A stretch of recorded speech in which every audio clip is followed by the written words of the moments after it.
The Silk Road, Xinjiang. To travel the Silk Road had been Carrie's dream, a favorite dream. It was in her genes. Her only uncle from her mom's side was a dreamer too. In the family, a distant ancient relative on the mother's side was a famous general who fought the barbarian tribes in Xinjiang. Carrie's uncle was the only son in mom's family. He loved to travel when he was very young. In his teen years, he traveled to Xinjiang. Then he stayed there and married a white Russian wife. After the Sino-Japanese War, her uncle drove a plane and brought his wife and children back to Nanjing. Carrie's uncle taught her to ride a horse in Zhongshanling in Nanjing. Then the Civil War started. Carrie's family went to Taiwan. Her uncle, aunt, and their 4 children stayed in Shanghai. Her uncle was unfortunately later jailed in Qinghai and forced to divorce her aunt. Her aunt took her cousins to Russia. They all became musicians. One of her cousins had his percussion orchestra. They performed in mainland China as well as Taiwan. In 2014, Carrie visited Xinjiang with a writers group. It was more elaborate than her 1999 trip to Xinjiang with her daughter. On the first day in Xinjiang in 2014, they visited Tianqi. The lake was the bathing lake of the goddess of the West. Carrie still vividly remembers her trip to Tianqi with her daughter in 1999. They spent a few days there. On the second day of the 2014 trip, they went to Urumqi. They spent time in the bazaar and also visited the museum. The famous mummies were there like the old times when Carrie and her daughter stayed in 1999. She remembered they took elaborate notes on many of the mummies. In 2014, the first place Carrie and her friends stopped was Urumqi. The city was busier than when she and her daughter visited 15 years ago. They visited the Wild Horse Preserve and Museum. The owner, Mr. Chen Jifeng, collected asteroids and mummified poplars from all over Xinjiang and exhibited them in his mini wildlife reserve in the city.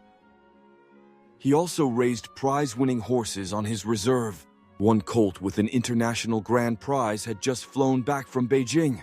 It was doing its daily exercise on the track when Carrie and her friends visited. The colt already walked in a royal gait.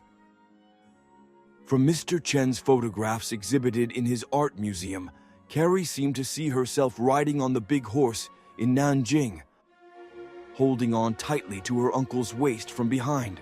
She, his favorite niece, owed her life to him, and her uncle, her hero who had stayed in Xinjiang most of his life and whom she worshipped. She and her friends were treated to a whole lamb feast, and after that, an excellent show of local songs and dance reminded her of the happy street dancing her daughter, and she went with her Uyghur friends 15 years ago. The next day, they visited the Grape Valley. The grapes were as sweet as last time, and there was a new green grape that could lower cholesterol, and everyone bought it. The ruin of Jiaohe and the Kares, the third man-made wonder of the world, was not crowded with tourists. It was windy. Kares's water was as pure as Carrie and her daughter drank when they visited here 15 years ago. Carrie and her writer friends flew to Kashgar the next day and visited the concubine's tomb, the big mosque, the old city. They visited Lake Karakul. The trip to Karakul Lake in the Pamirs had special meaning to her. In 1999, when she and her daughter visited Kashgar, they waited for 2 weeks for a visa to go to Pakistan. Then, there was a war between India and Pakistan then. Their American friends just went ahead to Pakistan without a visa.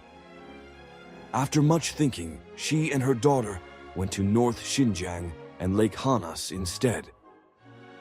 This time, when Carrie and her friends passed the Gobi Desert, the terrain elevated sharply. The snow-capped peaks showed one after another. They passed a high-altitude lake with sapphire blue water. The air was thin, but the sky was crystal clear. They arrived at Karakul Lake at an altitude of 3,400 meters. There were no other tourists around. The lake was crystal clear with the white Pamir peaks, Mustaj Ata, Kongur Tag, and Kongu Tube mirrored in the water. Although there were another 100 miles to the border, Carrie was thrilled that she was in the Pamirs. By 9 o'clock in the evening, they had returned to Kashgar. Then they went to the grassland of Tian Mountain Valley. There was Swan Lake, the wetlands and slopes of fir and pine, and the grass plain.